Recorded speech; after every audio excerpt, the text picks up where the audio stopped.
Hello, welcome. My name's Sharon Kirby and I'm the Higher Education Academic Lead here at Bishop Burton College.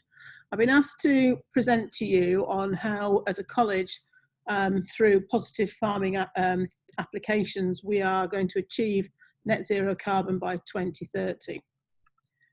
The rationale behind it was came from the National Farmers Union in 2019, that they made a pledge to help reduce UK greenhouse gas emissions through agriculture becoming net zero, and their stated timeline for this was by 2040. Here we've got a slide just showing that the UK agriculture is a contributor for up to 10% of all UK greenhouse gases, and you can see by the image that livestock are a significant contributor, machinery, but also we have got on the plus side some methods and some vehicles for trapping carbon as well in the plants and the grasses, and producing alternate energy sources as well.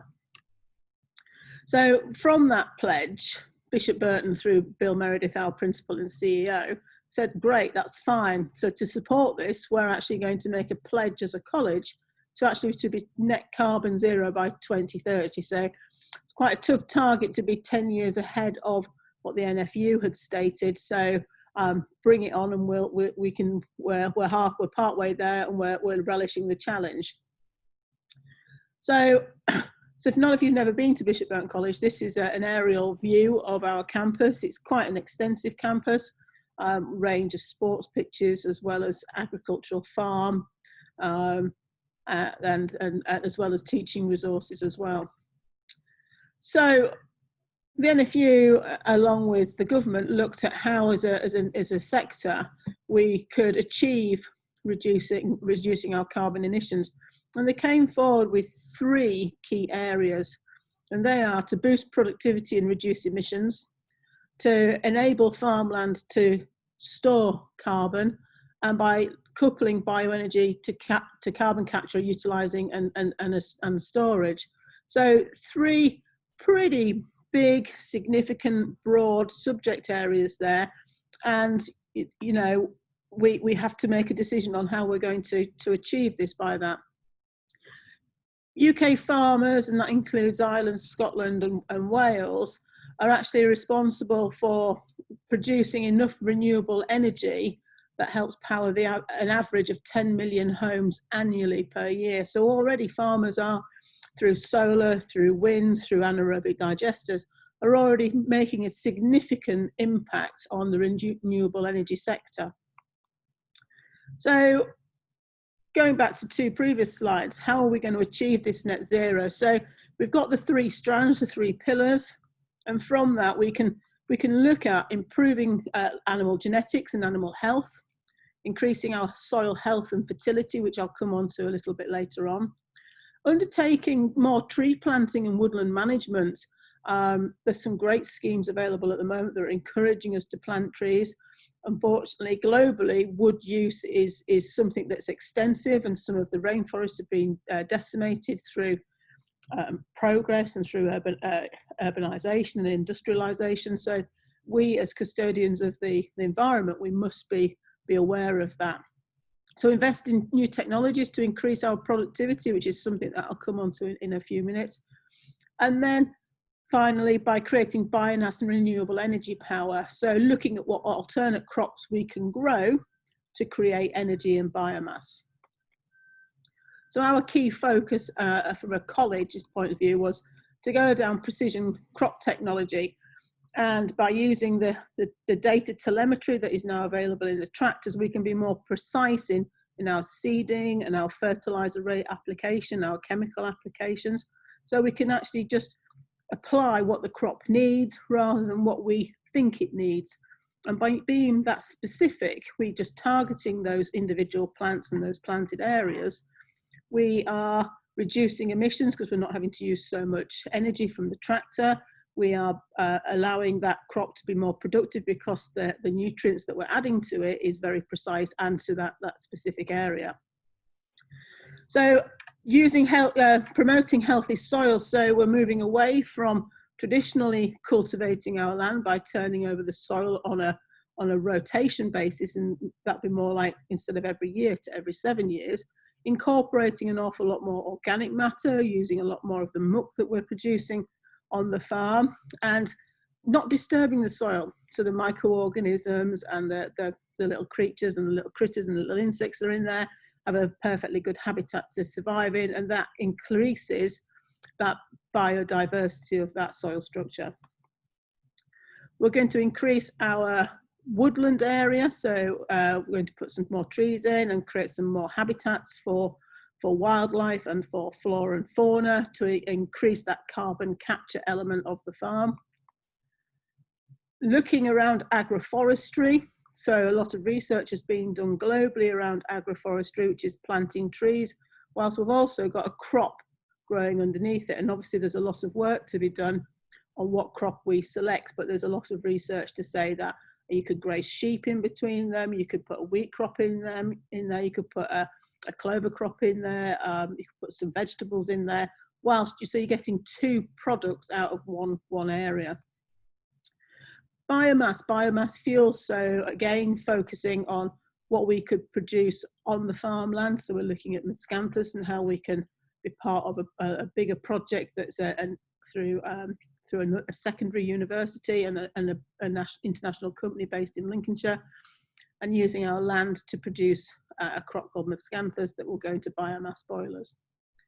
And we're also going to focus on how we can improve our livestock health through using of EID readers and technology to improve the welfare of our stock.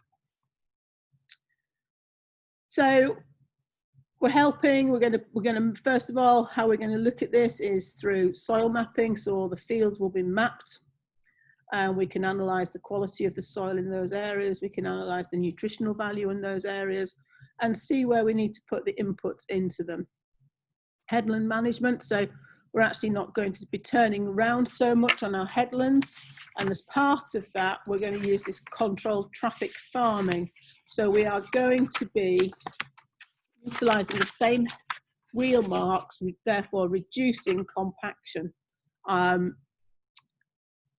We're then going to go on to yield mapping, so looking at what comes out of the combine and looking at where we've got strong areas and then weak areas, and then use that for informed data moving forward.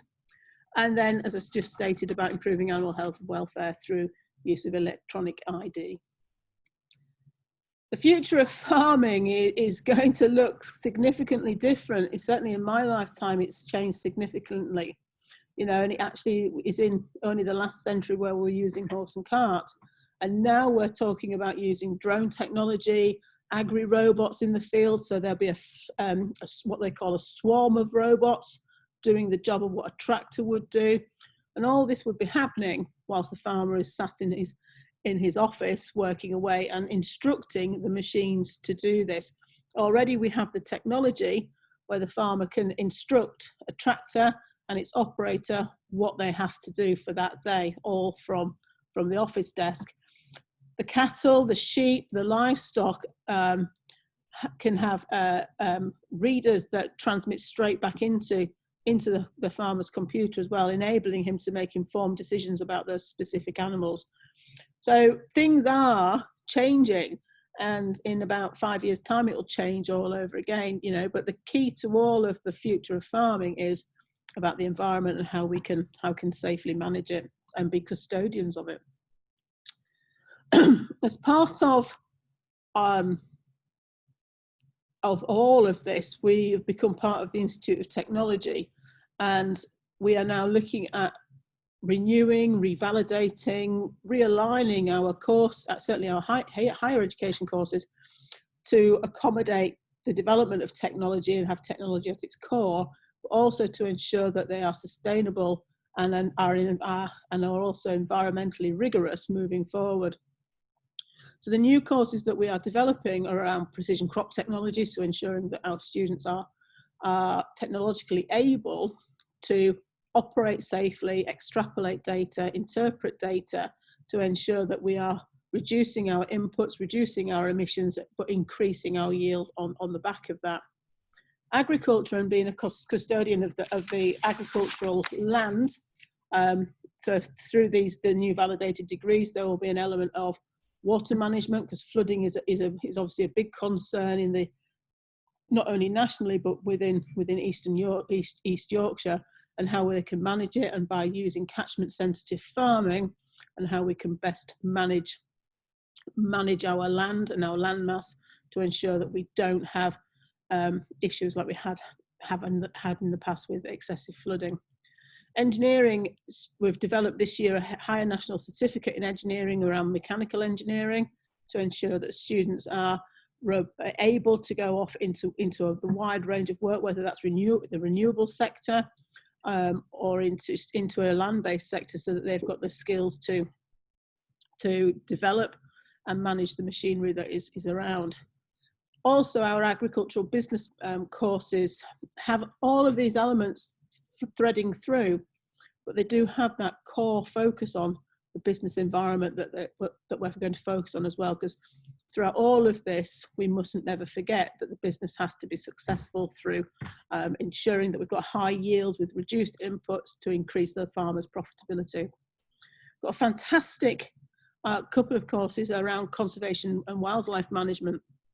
And again, they're very much looking at the biodiversity, the flora, the fauna, the legislation, and ensuring that our future students are custodians, they are environmentally aware, conservationally able, not just from a local point of view, but also from a global point of view as well.